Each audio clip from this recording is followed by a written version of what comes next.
Stubborn belly fat isn't a thing, but I do understand how frustrating it can be to get rid of that last little bit. So, in today's video, my main intention is going to be telling you exactly how this process works to get rid of body fat, things that we do with our clients, and a proven process that you can count on. My name is Alan Jaramillo. I own an online fitness business called Built Bodies, where we coach men to lose 20, 30, 40 pounds and keep it off. And one of the things that we specialize in is changing your body fat set point. And if you've never heard that word before, it's a very important word that you should know. Now, I used to do bulks, I used to do cuts, I used to do all of that. And because I was once 240 pounds and I'm 5'8". So I am not the tallest guy in the world. That doesn't necessarily look the best on me. And it took me a while going back and forth between gaining, losing weight, gaining, losing weight, gaining, losing weight. Okay. And what I've come to realize is that body fat wasn't necessarily stubborn. It's that I was not consistent enough and my plan wasn't effective in order to get rid of it. Okay. So here's the biggest thing that you have to know.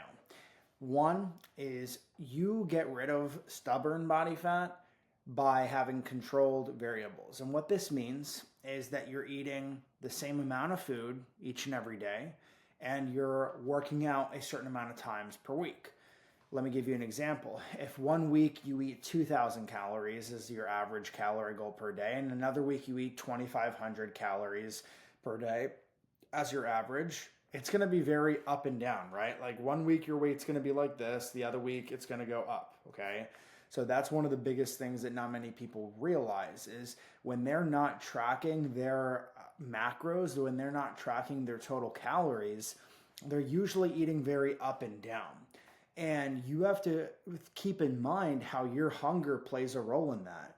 If you say, "Oh, I'm going to go on a diet. I feel really overweight. I need to get rid of this stubborn fat. I'm going to cut my carbs," which is what most people do.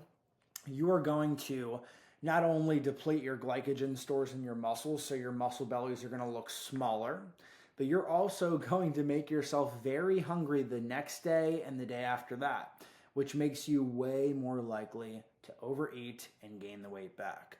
So that's exactly why controlled variables are very important, because if you have them, they're very easy to follow and we can get predictable results, okay? The other thing that I would say is a lot of times people deal with stubborn belly fat when they're in a plateau. And they think they're in a plateau, but again, they're just not tracking data, okay? 9 times out of 10 when someone comes to me and they say that they're in a plateau, it's just because they can't stay consistent enough. And it's a very up and down, or it's a very busy point in their life. So it's very up and down. Their schedule is getting tossed around. They have kids, they have vacations they're going on. They have all these different things that are coming up that takes them away from their routine and makes it really hard to hit their calories, hit their macros, etc. Okay. Now, the last point that I'm going to make about stubborn belly fat is that normally this is a muscle building problem, not a fat loss problem. Okay. And when I say this, what I mean is that a lot of times people try so hard to get lower on the scale, they totally just melt away all their muscle mass. Okay, it doesn't actually melt away. I'm just speaking metaphorically here. But what I mean is that the things that you're doing are optimized towards dropping weight. Okay, like taking carbs away, doing a lot of cardio, starving yourself. All of that will definitely get you lower on the scale. However, it will also just eat away at your muscle mass. And as a result of doing that, you just kind of become smaller, but you still look the same body fat percentage, okay? You don't look toned. You don't allow your muscles to pop. It doesn't really give you that thinner skin look or anything like that. And that's one of the biggest things that we see a lot of people do when they're trying to do this on their own. Instead, if you treat it like a muscle building problem and you have maybe a little bit of extra body fat there, it might just be easier to take a break from body fat, from dropping body fat, and go into a muscle building phase where you're actually filling out your frame, okay?